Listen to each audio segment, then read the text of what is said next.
नमस्कार दोस्तों। Assistant professor geography की तैयारी करने वाले सभी कर्मवीर, अति उत्साही और कार्य के प्रति लगन से मेहनत करने वाले सभी भूगोल परिवार के सदस्यों का एक बार फिर से स्वागत। असिस्टेंट प्रोफेसर का एग्ज़ाम अक्टूबर माह में आरपीएससी हाल में करवाना चाहती है और हम चाहते हैं कि अक्टूबर माह तक हमारा प्रत्येक विद्यार्थी भूगोल के सिलेबस में इतना पारंगत हो जाए कि कोई भी सिलेबस का टॉपिक उसे ऐसा न लगे कि मैंने छुआ नहीं। तो आज हम सिलेबस विश्लेषण की अगली क्लास जो इकोनॉमिक ज्योग्राफी पर है, बहुत सारे बच्चों ने ये डिमांड करी कि आर्थिक भूगोल का पहले बनाया जाए। हालांकि आर्थिक भूगोल इतना कोई बड़ा चैप्टर नहीं है, 12 से 15 के बीच में प्रश्न रहते हैं। मैं समझता हूँ कि 12 से भी कम प्रश्न रहेंगे। सिलेबस में इस तरीके की शब्दावली का इस्तेमाल किया गया है जिससे ऐसा लगता है कि ये चैप्टर कहीं मिलता ही नहीं है। बहुत सारे चैप्टर ऐसे जो कहीं मिलते ही नहीं, लेकिन ऐसा नहीं है। मैंने बिल्कुल विश्लेषण के साथ चीज दी है कि लैंग्वेज की शैली चाहे कुछ भी हो, हमें उससे रिलेटेड क्या मैटर पढ़ना चाहिए। तो बिना किसी टाइम को वेस्ट किए, क्योंकि ये थोड़ी क्लास लंबी होने वाली, मैंने पूरी क्लास का एक ही वीडियो तैयार किया है, एक ही क्लास तैयार की है। तो हम सीधे हमारे सिलेबस पे आ जाते हैं।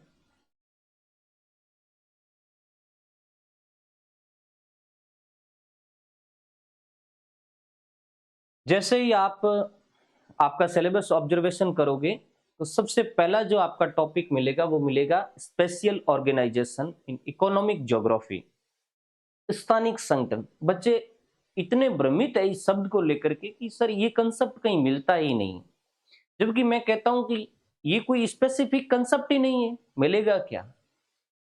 ये एक विशेष कंसेप्ट है ही नहीं जिसको स्पेसिफिक रूप से कहीं अलग पढ़ा जाए, ऐसा नहीं है।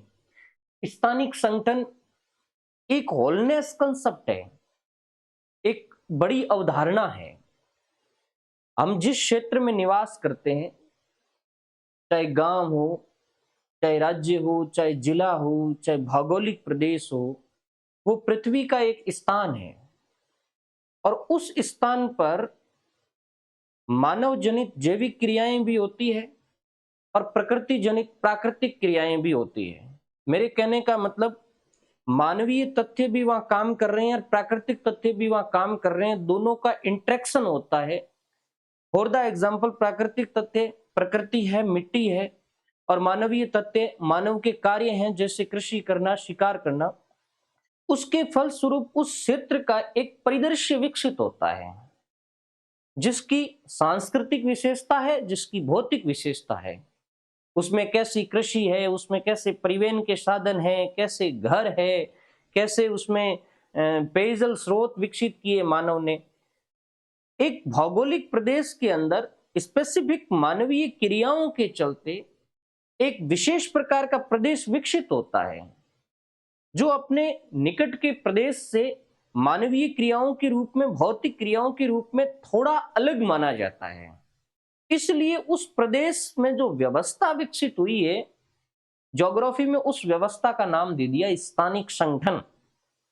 मैं कहूं, आप सदाबहार वन वाले क्षेत्रों में जाकर के देखोगे, वहां की स्पेसिफिक भौतिक और मानवीय विशेषता है, तो वो वहां का एक स्पाशियल संगठन अलग बन गया।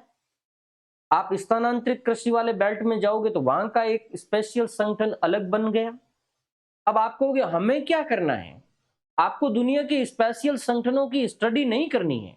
आपको एक तो ध्यान रखना है कि इस स्पेशल संगठन की अर्थ क्या है और परिभाषा क्या है, ये आपको मिल जाएगी।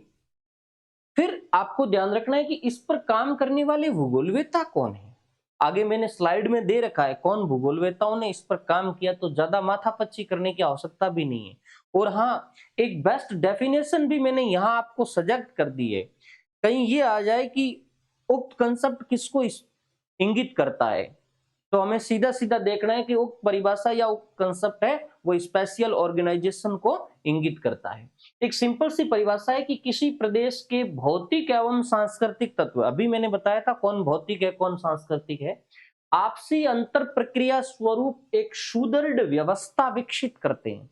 क्या व्यवस्था हो गई कि उस प्रदेश के अंदर कृषि कैसी होगी, परिवहन कैसे हैं, होगी नहीं, कैसे हैं, वनस्पति का क्या स्ट्रक्चर है, मिट्टी का क्या स्ट्रक्चर है, मानव के घरों का क्या स्ट्रक्चर है, ये पूरी एक व्यवस्था विकसित हुई है एक प्रदेश के अंदर। आपको वो प्रदेश कौन होगा, मैंने कहा वो प्रदेश गांव हो सकता है, वो प्रदेश एक जिला हो सकता है, वो प्रदेश एक भौतिक प्रदेश हो सकता है।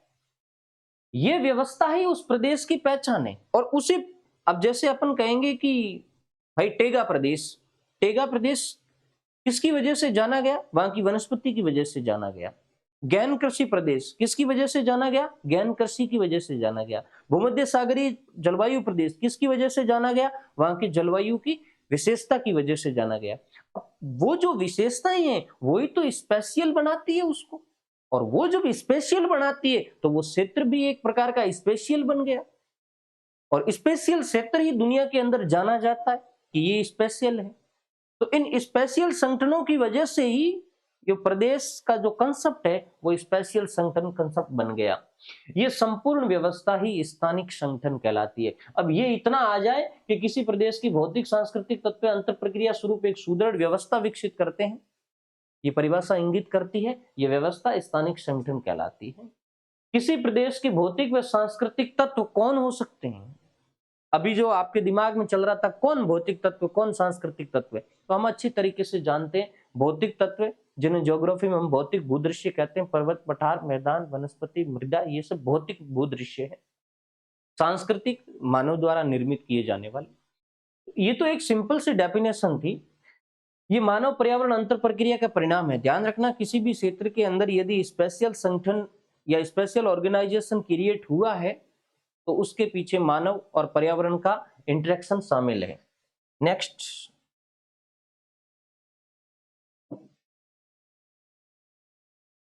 अब स्पेशल संगठन पर काम करने वाले विद्वान कौन है। देखो, स्पेशल ऑर्गेनाइजेशन पे काम करने वाले विद्वानों में डेविड उलमैन का नाम, एडवर्ड उलमैन का नाम कभी मत भूलना, क्योंकि शुरुआती स्टडी इसने भी की थी, इसने ही की थी, और इसी की स्टडी से ये शब्द धीरे धीरे बाहर निकल करके आया था, उसके बाद अन्य विद्वानों ने काम किया। तो एडवर्ड उलमैन ने एक बुक लिखी थी अमेरिकन कमोडिटी 1957, और अमेरिकन कमोडिटी बुक के अंदर स्पेशल इंटरेक्शन शब्द का इस्तेमाल किया था।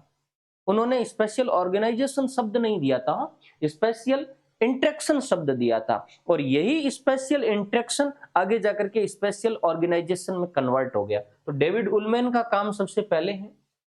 इसके अलावा एल्बर ने भी काम किया, हेंगरस्टैंड ने भी काम किया, और पीटर हैगेट ने भी काम किया है। एल्बर की एक किताब है, ध्यान रखना, स्पेशल ऑर्गेनाइजेशन। इस किताब का मुझे लगता है कि ज्यादा चांसेस है।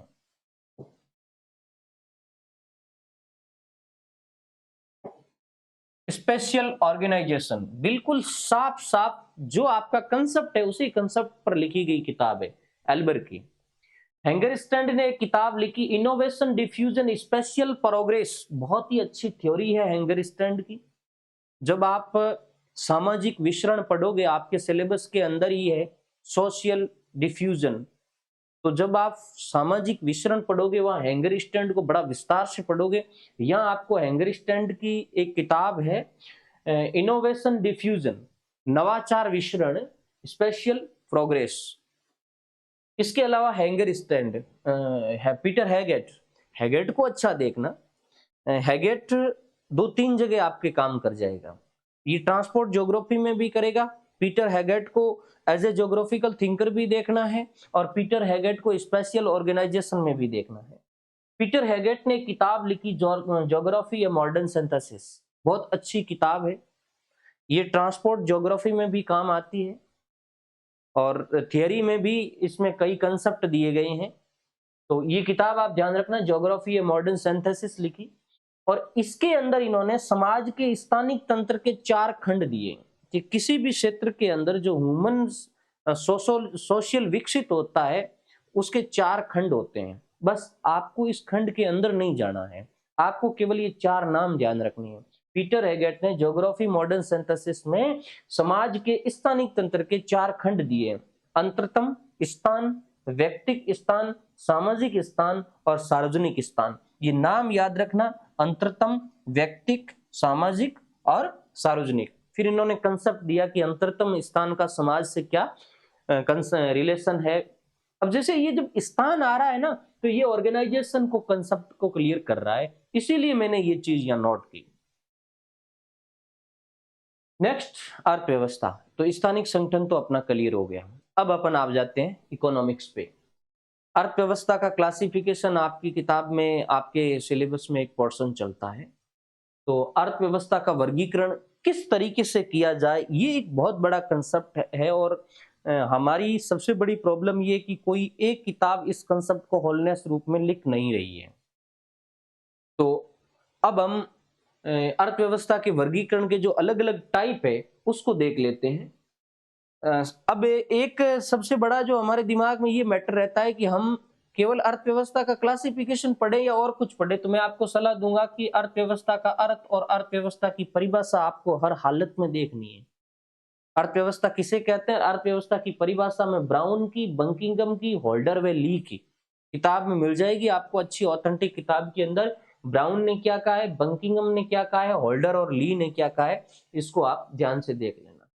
उसके बाद आपको एक चैप्टर पढ़ना है। आप किसी भी किताब के अंदर देखोगे तो वहां आपको ढंग से मिल जाएगा अर्थव्यवस्था का सरलीकृत मॉडल। एक सिंपल किसी भी स्पेसिफिक एरिया के अंदर जो इकोनॉमी विकसित होती है उसका एक सिंपल मॉडल क्या हो सकता है।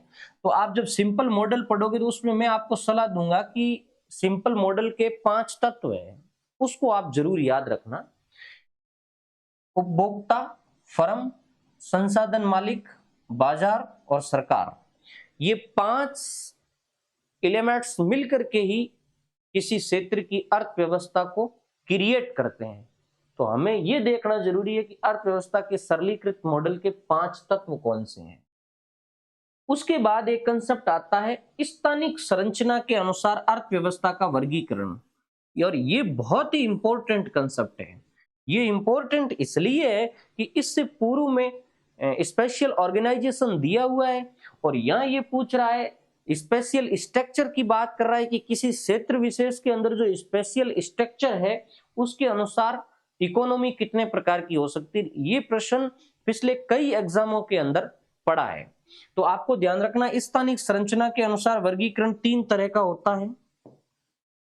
कौन है कौन नहीं है ऐसा पूछा जा सकता है। बंद अर्थव्यवस्था, खुली अर्थव्यवस्था, मिश्रित या अंतर प्रखंडीय अर्थव्यवस्था। तो बंद, खुली और मिश्रित या अंतर प्रखंडीय, इन तीनों की विशेषता को आप ढंग से समझ लेना। बाकी इसके अंदर जाने की जरूरत नहीं है, 4-4, 5-5 विशेषता लिख देना। कौन सी विशेषता बंद अर्थव्यवस्था को इंगित करती है, कौन सी खुली को और कौन सी अंतर प्रखंडीय को करती है। उसके बाद नेक्स्ट अगला जो अर्थव्यवस्था का वर्गीकरण है वो है आर्थिक विकास के आधार पे वर्गीकरण। आर्थिक विकास के आधार पे या तो आप वर्गीकरण करो या प्रकार करो, एक ही बात है। तो आर्थिक विकास की अवस्था के आधार पे यहां सिंपली 2 तरह का वर्गीकरण दिया गया है। आगे तो अपन और भी पढ़ेंगे, लेकिन एक जनरल यदि क्लासिफिकेशन करें कि किसी भी देश या किसी भी समाज ने अपना इकोनॉमिक डेवलपमेंट किया है, कम किया या ज्यादा किया, उसके हिसाब से दुनिया में एक क्लासिफिकेशन चलता है विकसित अर्थव्यवस्था और अल्प विकसित अर्थव्यवस्था। किसके आधार पे? आर्थिक विकास के आधार पे। कितने तरह का? 2 तरह का वर्गीकरण। और ये जो 2 तरह का वर्गीकरण है ये उत्तर दक्षिण विभाजन के नाम से जाना जाता है। या उत्तर दक्षिण विभाजन से तात्पर्य है ये ग्लोबलीय विभाजन है। ग्लोब में उत्तरी गोलार्ध में मैक्सिमम विकसित अर्थव्यवस्थाएं आती है और दक्षिणी गोलार्ध में मैक्सिमम अल्प विकसित या पिछड़ी अर्थव्यवस्थाएं आती है। तो ये जो इकोनॉमी का कॉन्सेप्ट था ये राजनीति में चला गया और इसको उत्तर दक्षिण क्लासिफिकेशन कह दिया गया। तो ये भी प्रश्न पूछा जा सकता है उत्तर दक्षिण क्लासिफिकेशन किस आधार पे होता है? ये आर्थिक विकास के आधार पे होता है। और उत्तर दक्षिण क्लासिफिकेशन में अर्थव्यवस्था को 2 भागों में बांटा गया है, विकसित और अल्प विकसित। अब आर्थिक विकास के आधार पर कुछ अन्य क्लासिफिकेशन भी चलते हैं। फॉर द एग्जाम्पल अब देखो ये अलग है और ये अलग है, ये इसके अंदर शामिल किया गया, लेकिन यहाँ थोड़ा सा विस्तार से दिया गया है। अब जैसे आपसे इसी में से पूछ ले कि आर्थिक विकास के आधार पर कौन सा वर्गीकरण सही है या कौन है कौन नहीं है, तो यहाँ मैंने कुछ अर्थव्यवस्था के टाइप दिए हैं, जैसे विकसित औद्योगिक या व्यापारिक अर्थव्यवस्था, औद्योगिक व्यापारिक अर्थव्यवस्थाएं, यानी या तो आप विकसित अर्थव्यवस्था कह दो या औद्योगिक व्यापारिक अर्थव्यवस्था कह दो। एक तो ये टाइप की अर्थव्यवस्था है दुनिया में, जैसे अमेरिका की अर्थव्यवस्था है, रसिया की अर्थव्यवस्था है, ग्रेट ब्रिटेन की अर्थव्यवस्था है, जापान की अर्थव्यवस्था, वो इसमें आती है। एक है अर्ध विकसित या औद्योगिक कृषिगत अर्थव्यवस्थाएं। देखो ये औद्योगिक व्यापारिक अर्थव्यवस्थाएं थी, ये औद्योगिक कृषिगत अर्थव्यवस्थाएं हैं। इनको विकसित बोलते हैं, इनको अर्ध विकसित बोलते हैं। इंडिया वाली इसके अंतर्गत आती है।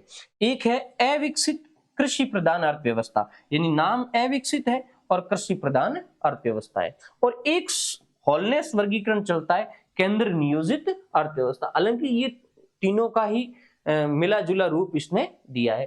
तो 4 तरह का आर्थिक विकास के आधार पर क्लासिफिकेशन किया गया है। इन चारों की आप विशेषताएं अच्छी तरीके से देख लेना। उसके बाद नेक्स्ट आपका चैप्टर आएगा आर्थिक क्रियाएं। अब आर्थिक क्रियाओं में आपको 5 भागों में बांटना है। बड़ी मात्रा में किताबों ने 4 भागों में बांटा, अपने सिलेबस में भी 4 भाग दिए हैं। कई बार एग्जामिनर पॉइंट ऑफ व्यू से 5वीं पे भी चला जाता है। आप ज्योग्राफी के स्टूडेंट हो, अच्छी तरीके से जानते हो कि 5वीं जो इकोनॉमिक एक्टिविटी है वो क्या है। 4 इकोनॉमिक एक्टिविटी तो आप सिलेबस में दी हुई है, प्राथमिक, द्वितीयक, तृतीयक, चतुर्थक। अब हम क्या करें, इसको कैसे पढ़ें? अब ये तो अपने आप में एक पूरी बुक है। आपको प्रत्येक जो इकोनॉमिक एक्टिविटी है इसकी परिभाषा ध्यान में होनी ही चाहिए। प्राथमिक की परिभाषा क्या है, द्वितीयक क्या है, तृतीयक क्या है और चतुर्थक क्या है, और इसके एग्जाम्पल कौन प्राथमिक में आएंगे, कौन द्वितीयक में आएंगे, कौन तृतीयक में आएंगे। चतुर्थक को बड़े विस्तार से पढ़ लेना, क्योंकि कई बार एक हल्का सा पॉइंट निकाल करके देता है और कि उक्त अर्थव्यवस्था इंगित करती है या उक्त विशेषता किस अर्थव्यवस्था को, किस आर्थिक क्रिया को इंगित करती है। तो चतुर्थक को आप ढंग से पढ़ लेना। इसकी परिभाषा क्या है, एक ध्यान रखना, सॉफ्टवेयर और टेक्नोलॉजी चतुर्थक के अंतर्गत आते हैं। अब पंचम क्या है?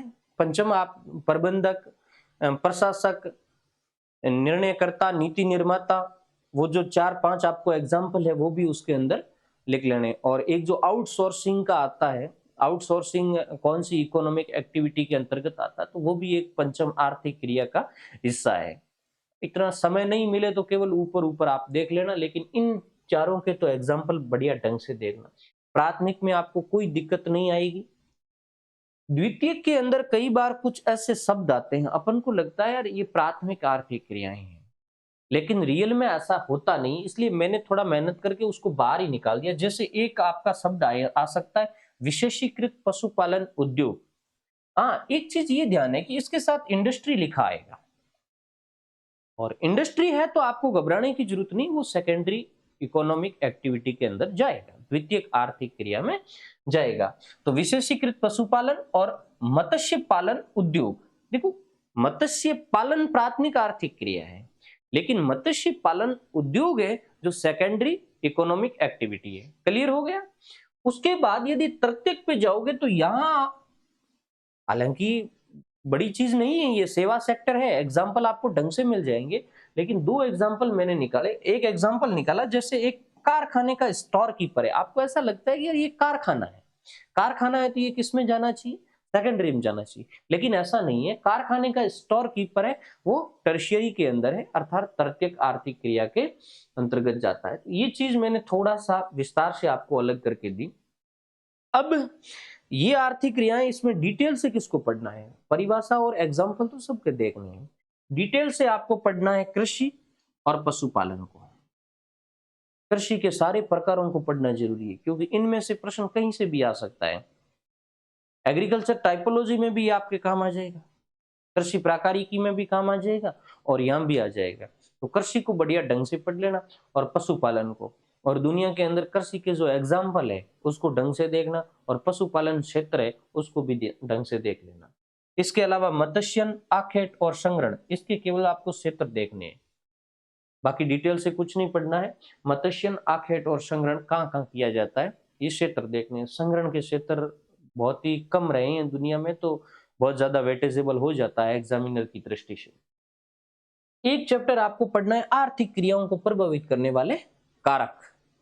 हालांकि ये बड़ा इश्यू नहीं है, हर किताब के अंदर मिल जाएगा, लेकिन आप नोट कर लेना आर्थिक क्रियाओं को प्रभावित करने वाले कारक। इसके अलावा एक चैप्टर मैंने ढूंढा, एक टी हार्टसन नाम का विद्वान है। अब देखो, ये जो आर्थिक क्रियाओं का क्लासिफिकेशन है, ये तो एक हॉलनेस क्लासिफिकेशन है, हर जगह देखने को मिलता है, बड़े बड़े ऑथेंटिक विद्वानों ने इसी का अनुसरण किया है। लेकिन टी हार्टसन ने आर्थिक क्रियाओं को 3 भागों में बांटा है। आपको टी हार्टसन को गहरा नहीं पढ़ना है, मैं आपको सलाह दूंगा कि इसको गहरा नहीं पढ़ना है, इसको केवल सिंपल पढ़ना है। सिंपल में आपको क्या देखना है कि टी हार्टसन ने 3 आर्थिक क्रियाएं कौन सी बताई है। ये जितनी सारी, देखो ये मेजर आर्थिक क्रियाएं हैं, और इनके अंदर जो एग्जाम्पल है, जैसे कृषि भी एक आर्थिक क्रिया बन गई, शिकार भी एक आर्थिक क्रिया बन गया। इस तरीके से जो छोटी छोटी आर्थिक क्रियाएं थी, उसको टी हार्टसन ने 3 ग्रुपों में बांट दिया। 3 ग्रुप कौन से बनाए? एक उत्पादन से संबंधित आर्थिक क्रियाएं, एक विनिमय से संबंधित आर्थिक क्रियाएं, और एक उपभोक्ता लाभ से संबंधित आर्थिक क्रियाएं। जो उत्पादन से संबंधित कौन कौन सी है, ये ध्यान रख लेना, किताब खोलोगे तो उसमें मिल जाएगी। जैसे प्राथमिक वाले, ये सब उत्पादन से रिलेटेड है, प्राथमिक और द्वितीयक वाली भी उत्पादन से रिलेटेड है। और विनिमय आर्थिक क्रियाओं के अंदर ये जो तृतीयक वाली व्यापार वगैरह ये आएंगे, और उपभोक्ता से संबंधित वो सेवाएं आएगी। तो ये जो 3 नाम है, ये कम से कम आपको ध्यान रखना है। उसके बाद है संसाधन वर्गीकरण। अब आप अपन आ जाते हैं सीधा संसाधनों पे। तो संसाधनों का कंसेप्ट काफी लंबा है और अच्छे खासे प्रश्न आने की भी संभावना है। संसाधनों का अर्थ और परिभाषा आपको बढ़िया तरीके से तैयार कर लेनी है। संसाधन किसे कहते हैं, और विभिन्न विद्वानों ने जो परिभाषाएं दी, उसके संदर्भ में मैंने 2 नाम भी यहाँ इंडिकेट कर दिए, एक स्मिथ का और एक फिलिप का। स्मिथ और फिलिप की जो डेफिनेशन है, उसको ढंग से देख लेना। एक जिमरमैन की परिभाषा को भी देख लेना, कई बार एग्जामों के अंदर पूछी जाती है। और जिमरमैन ने संसाधनों की कई परिभाषाएं दी है, एक नहीं कई परिभाषाएं दी है। और एक परिभाषा अमूमन पूछी जाती है, संसाधन होते नहीं है, बनाए जाते हैं। ये जिमरमैन ने ही कहा था। चलो अपन नेक्स्ट पे आ जाते हैं। अब जिमरमैन की परिभाषा के बाद जिमरमैन का एक कंसेप्ट चलता है संसाधनों से रिलेटेड, फैंटम या सायापुंज सिद्धांत। आप नोट कर लो, प्रत्येक किताब में मिल जाएगा, नहीं मिले तो आप सर्च कर लो फैंटम या सायापुंज सिद्धांत क्या है, और उस सिद्धांत में जिमरमैन ने एक संसाधन की क्या विशेषता बताई है, वो ध्यान रखना है। जिमरमैन ने संसाधन संबंधी 3 तत्व बताए हैं। इस पृथ्वी पे, इस प्रकृति में कौन संसाधन हो सकता है? जिमरमैन ने कहा है कि 3 चीजें या 3 कारणों की वजह से कोई तत्व संसाधन बनता है। तो यहाँ आपको ध्यान रखना है, जिमरमैन ने संसाधन के कौन से 3 तत्व दिए। नंबर 1, वे तत्व जिस पर मानव आश्रित है। नंबर 2, वे तत्व जो मानव की इच्छा की पूर्ति करते हैं। और नंबर 3, मानव की शारीरिक और बौद्धिक क्षमता। ये 3 तत्व है जो जिमरमैन ने संसाधन से को रिलेट किए हैं, और इन 3 तत्वों की वजह से ही इस पृथ्वी पर पाए जाने वाले जो तत्व है, वो संसाधन की श्रेणी में आ जाते हैं। अब क्लासिफिकेशन पे आ जाते हैं। क्लासिफिकेशन से पहले कुछ विचारधाराएं मैं देख लूं कि संसाधन को डेफिनेट करने के लिए, संसाधन को परिभाषित करने के लिए कुछ विद्वानों ने अलग अलग थ्योरीज दी है, और उन थ्योरीज को आपको थोड़ा देखना पड़ेगा। संसाधन से रिलेटेड 2 महत्वपूर्ण विचारधाराएं चलती है, और कुछ अन्य विचारधाराएं मैंने यहाँ नोट की है। एक तो है स्थैतिक विचारधारा और एक है गतिक विचारधारा। आपको केवल विशेषता ही पढ़नी है। स्थैतिक विचारधारा जो संसाधनों को स्थिर मानती है और संसाधनों की लिमिटेशन को क्राइटेरियम बंद कर देती है कि संसाधन फिक्स होते हैं। फिर उनकी जो विशेषताएं हैं 2-4 अलग छांट लेना। और एक एक गतिक विचारधारा, डायनामिक आइडियोलॉजी है, जो संसाधन को गतिक मानती है, स्थिर नहीं मानती है, बनते हैं बिगड़ते रहते हैं। अन्य विचारधाराएं, एक तो पूंजीवादी विचारधारा है और एक समाजवादी विचारधारा है। इनकी भी विशेषता देख लेना कि संसाधनों की पूंजीवादी विचारधारा क्या इंगित करती है, संसाधनों की समाजवादी विचारधारा क्या इंगित करती है। पूंजीवादी विचारधारा, जिसे संसाधन पर्याप्तता सिद्धांत कहते हैं, बहुत ही अच्छा कंसेप्ट है इकोनॉमी के हिसाब से। 2-4 विशेषताएं देख लेना। पूंजीवादी विचारधारा वो विचारधारा है जो संसाधन की लिमिटेशन को बांधती नहीं, वो कहती है कि संसाधन पर्याप्त है, आप उनका इस्तेमाल करते रहिए। समाजवादी विचारधारा संसाधन न्यूनता के सिद्धांत पर आधारित है। ये विचारधारा कहती है कि संसाधन न्यूनतम है, उसका कम से कम इस्तेमाल किया जाना चाहिए। उसके बाद नेक्स्ट है संसाधन वर्गीकरण व अवधारणा, यानी संसाधन कंसेप्ट क्या है, संसाधन शब्द क्या है और संसाधनों का वर्गीकरण किस तरीके से किया जाता है। तो देखो, संसाधनों के वर्गीकरण का अलग अलग ढंग है। उससे पहले मैं आपको संसाधन की जो शब्दावली है, संसाधन से को रिलेट करके कुछ शब्द है, मैं आपको ये बताना चाहूंगा कि ये शब्द आपको पढ़ने बहुत जरूरी है। और आप अपनी किताब में से मैंने आपको 4 शब्द दिए, उसका आप अर्थ समझ लेना। एक तो स्टॉक क्या है, एक रिसोर्स क्या है, और एक रिजर्व यानी आरक्षित भंडार क्या है, और एक विभव संसाधन मतलब पोटेंशियल क्या है। आप बिल्कुल बेसिक, क्योंकि आप अपने कंसेप्ट से उसको समझोगे, 2-4 लाइनें पढ़ोगे तो आपको समझ में आ जाएगा कि जो हमारे पास तत्व है प्रकृति के अंदर, उसमें से कौन स्टॉक की श्रेणी में आएगा, कौन रिसोर्स की श्रेणी में आएगा, कौन रिजर्व की श्रेणी में आएगा, और कौन पोटेंशियल की श्रेणी में आएगा। फिर कोई डेफिनेशन देकर के आपको कह दे कि स्टॉक है, रिसोर्स है, आरक्षित भंडार है, या फिर पोटेंशियल है। क्लियर हुआ? और बहुत अच्छा, जहां तक मुझे लगता है कि बहुत अच्छा प्रश्न है यहां से बनने की संभावना। एक जनरल क्लासिफिकेशन देख लेते हैं। संसाधनों का जब वर्गीकरण पढ़ते हैं तो एक सामान्य क्लासिफिकेशन चलता है, प्राकृतिक संसाधन, आर्थिक संसाधन और मानवीय संसाधन। प्राकृतिक, आर्थिक और मानवीय संसाधन। यहाँ आपको ये देखना है कि कौन प्राकृतिक संसाधनों की श्रेणी में है, कौन आर्थिक संसाधनों की श्रेणी में है, और कौन मानवीय संसाधनों की श्रेणी में है। ये तो किसके आधार पर एक सिंपल वर्गीकरण है। फिर आप प्राकृतिक के अंदर पढ़ोगे तो जैव अजैव वो अलग टाइप से क्लासिफिकेशन आ जाएंगे। आर्थिक के अंदर खनिज पदार्थ वगैरह ये आ जाएंगे। मानवीय के अंदर मानव स्वयं अपने आप में सोर्स है।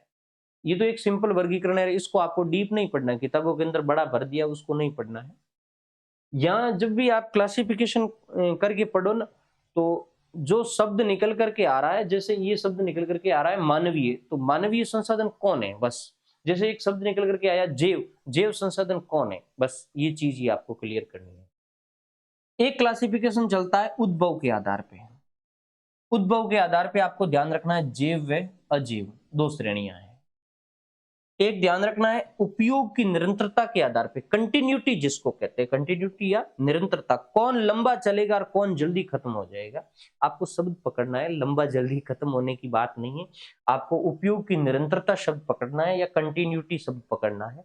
इसके आधार पे 3 तरह के संसाधन है, नवीकरणीय, अनवीकरणीय और चक्रीय संसाधन।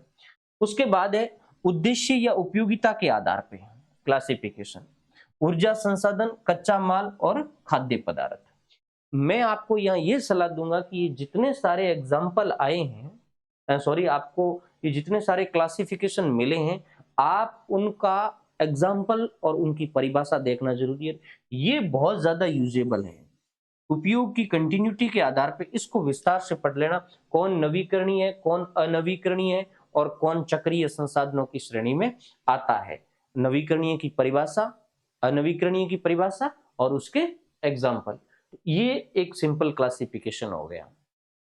ये क्लास थोड़ी लंबी हो गई, अगली क्लास में मैं आपको और डिटेल से इसका क्लासिफिकेशन और कुछ जो कंसेप्ट रह गया है उसको मैं अगली क्लास में करूंगा। धन्यवाद।